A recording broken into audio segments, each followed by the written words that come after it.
es el título del sermón de hoy. O quizás pude haberlo titulado Tomando decisiones difíciles.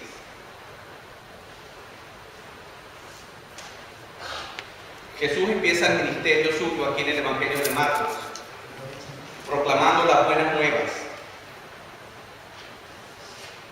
diciendo y repitiendo el mensaje de Juan el Bautista de que el reino de Dios se había acercado y que la gente tenía que arrepentirse.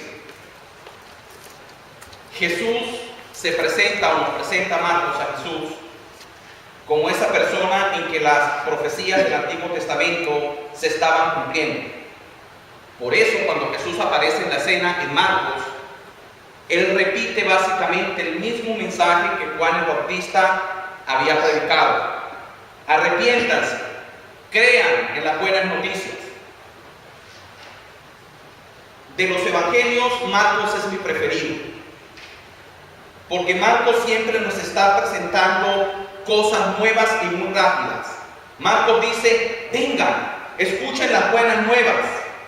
En el primer capítulo de este evangelio aparece 15 veces repetido el término buenas nuevas. El domingo pasado yo prediqué sobre el pasaje que el leccionario nos recomendaba, que era del evangelio de Juan, ¿recuerdan? Y realmente no sabemos la secuencia de ese texto de la semana pasada en relación a este de Marcos. Lo que sí sé y lo que sí nos damos cuenta es que el tema es el mismo. Es decir, que el sermón de hoy es una continuación de la historia del evangelio del domingo pasado en el evangelio de Juan. Juan nos dice que en el principio, cuando Jesús comenzó su ministerio, llamó a sus primeros discípulos. Y recordamos en la historia que según Juan, los primeros discípulos que Jesús llama son Felipe y Natanael. ¿Recuerdan? Y Felipe cree inmediatamente en el mensaje y va y busca a Natanael. Y cuando Felipe le cuenta a Natanael, hemos encontrado el profeta, hemos encontrado el Mesías, hemos encontrado a todo aquello que habían dicho los profetas, síguelo, ven. La respuesta de Natanael fue un poco de cinismo y escéptica. ¿Puede realmente de Nazaret salir algo bueno? ¿Puede realmente de Nazaret lograr alguien salir? Y yo relacionaba eso un poco con nuestras vidas y con mi vida, cuando muchos de nosotros creciendo en situaciones muy difíciles, alguien podía preguntar, ¿puede de ese barrio del sur de Valencia salir algo bueno? ¿Puede algo de esos inmigrantes de Centroamérica o de México salir algo bueno? Y nosotros a veces vivimos con esa tensión en que somos juzgados por el lugar de donde venimos o somos juzgados por el área o el código postal de donde vivimos. No es un secreto que muchos de los colegios y las universidades, cuando empiezan a revisar las solicitudes de admisión de los jóvenes, fijan de qué escuela salió ese joven, de qué zip code vivía, y automáticamente los consejeros se preguntan, ¿puede realmente algo bueno salir de ese barrio? Pero volvemos al evangelio y ahora nos encontramos que Marcos nos presenta que Jesús llama a otros 4, a Simón Pedro, a Andrés, a Santiago y a Juan, conocidos como los hijos de Zebedeo. Ahora, igual que en el domingo pasado en la escritura de Juan, realmente el evangelio no nos explica ni nos dice qué es lo que hizo realmente que Simón, que Andrés, que Juan y que Santiago y que Juan dejaran todo, sus familias, sus casas, sus redes, sus trabajos, para seguir a Jesús.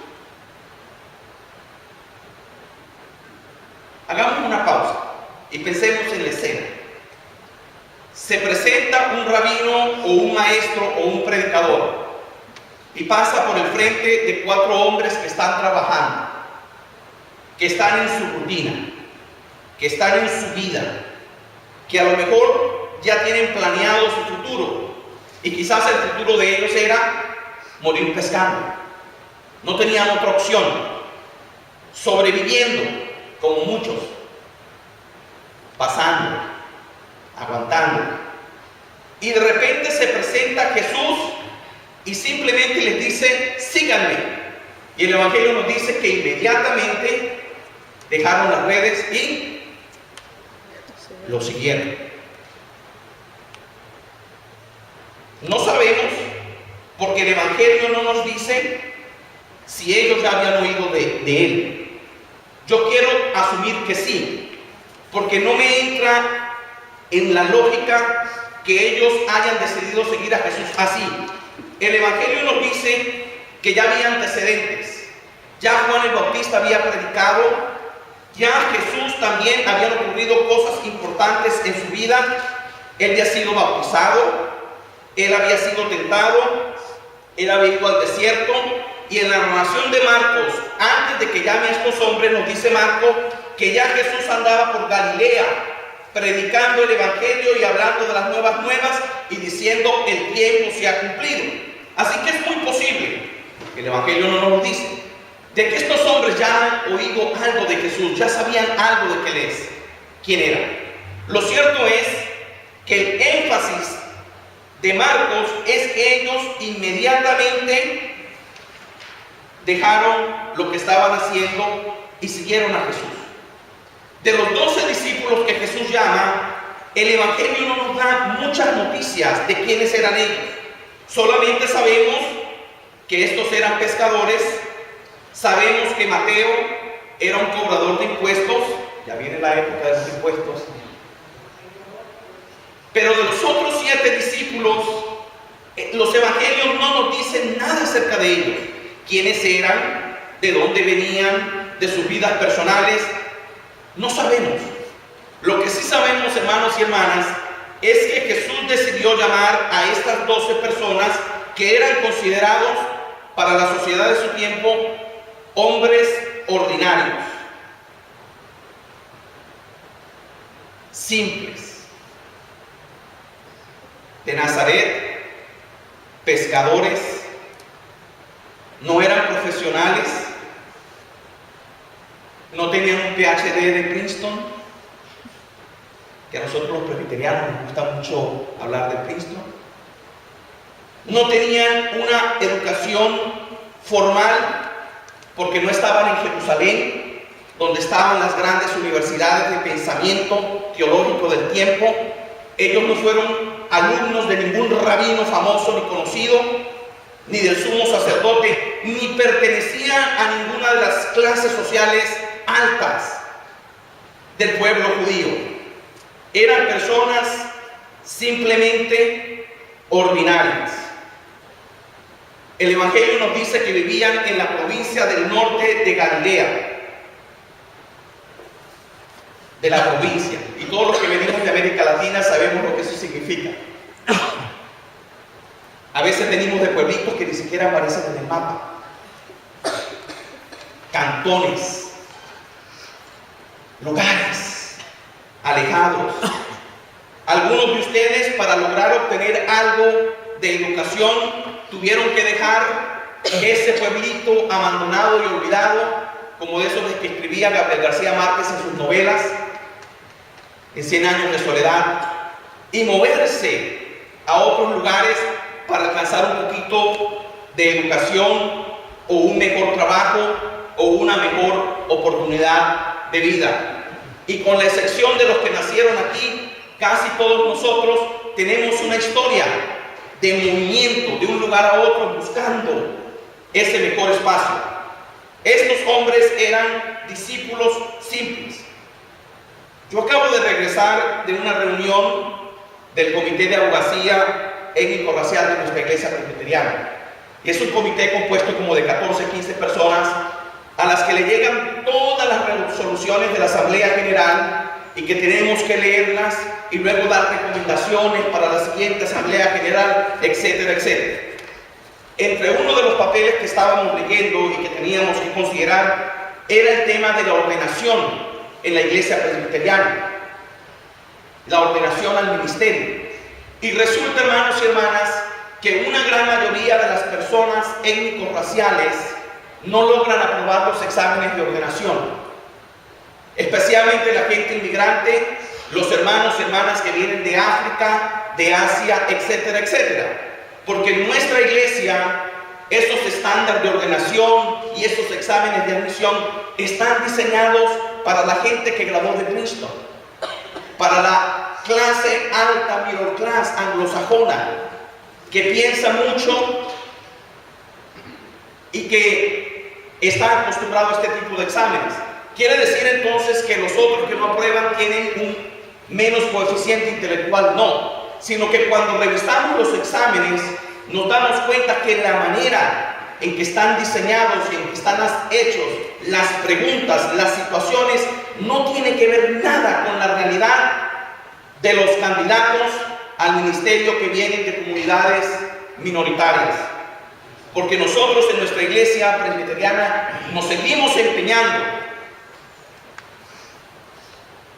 en Princeton y en todo aquello, mientras que la realidad del pueblo al que muchos de nosotros somos llamados a servir es totalmente distinta, que no tiene nada que ver con la realidad. Yo pensaba sobre esta situación cuando releía este pasaje del Evangelio, que Jesús decidió no irse a Jerusalén, sino que decidió ir a Galilea, a Nazaret, y a llamar personas de una vida ordinaria.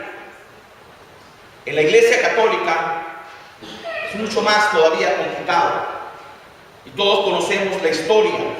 Ahora el Papa Francisco está tratando de hacer la cosa un poquito más sencilla. Él acaba de escoger algunos cardenales y, para sorpresa de muchos, escogió cardenales de países que no son importantes, de países pequeños como Panamá, como Costa de Marfil, por allá en África. No escogió los cardenales tradicionales. Un mensaje de él tratando de decir a la iglesia católica que tienen que simplificar su vida, que tienen que simplificar su manera de ministerio. Y leía yo ayer un artículo donde él envió una carta a los 16, 18 cardenales que fueron nombrados, que por favor no aceptaran fiestas suntuosas como está acostumbrado siempre, porque muchas personas buenintencionadas de sus países hacen estas gran fiestas para honrar al cardenal. Y el Papa les llamaba la atención y les decía: está bien que celebren, pero recuerden de dónde Dios los ha llamado y de los países en los que ustedes viven y vienen, para que su vida y su ministerio muestre algo que es más de acorde con la gente a la que Dios les está llamando a servir. Nosotros en la Iglesia Reformada siempre nos animamos y decimos con orgullo que la reforma de la iglesia trató de hacer un llamado a la Iglesia Universal a volver a un estilo más sencillo de ministerio, donde el clero no es más que el laico, sino donde todos somos llamados a servir a Dios en su ministerio y en la iglesia. Es por eso que nosotros siempre tratamos de hacer, por lo menos, un esfuerzo en que todas las decisiones de nuestra iglesia siempre tiene la voz de las personas que no son los ministros, que no son los líderes. Y ustedes lo experimentan en la manera en que nosotros tratamos de llevar el ministerio aquí. Para ir concluyendo, mientras leía el pasaje, yo imaginaba qué ocurría y qué pasaba en la vida de Jesús cuando Él está llamando a estos hombres. Porque el Evangelio nos da una pista muy importante. Nos dice que antes de que Jesús llamara a esos discípulos, se había dado la noticia de que Juan el Bautista había sido arrestado y de que Juan el Bautista había sido decapitado. Y recuerden que Jesús surge en su ministerio en la sombra de la predicación de Juan el Bautista, un profeta. Yo me pregunto qué Jesús pensaba, qué sentía, qué convicción lo animaba a él a llamar a otros cuando su primo, cuando Juan el Bautista había sido decapitado. También me pregunto y pensaba qué pasaba en la vida de estos 4 hombres mientras pescaban, mientras estaban allí sobreviviendo en su vida. Me pregunto, ¿tendrían ellos la intención de retirarse como pescadores? ¿Tendrían ellos la intención de terminar su vida pescando o tenían otras aspiraciones para sus vidas? No nos dice la Escritura nada de esto. Sí nos dice que ellos escucharon la voz de Jesús. Cuando Jesús les dijo, vengan, síganme, y ahora yo voy a hacer que ustedes sean pescadores de hombres. Y yo añadiría de mujeres, porque parte del problema que tenemos con los evangelios es que siempre fueron dados en el contexto de la cultura machista. Y entonces siempre la figura del hombre es la que resalta. Tenemos muchos ejemplos en el evangelio de las mujeres discípulas que siguieron a Jesús y que apoyaron el ministerio de Jesús y que fueron más fieles. Porque esos 12 pescadores, cuando la cosa se puso color de hormiga, como decimos en Venezuela, cuando arrestaron a Jesús, cuando lo iban a crucificar, se fueron. Y eso lo vamos a considerar durante la Cuaresma.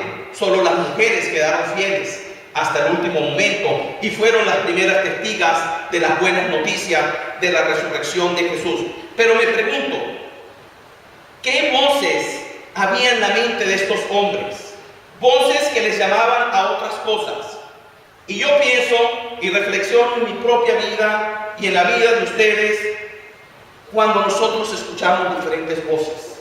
Y a veces somos tentados a irnos en direcciones diferentes porque hay otras voces que nos llaman.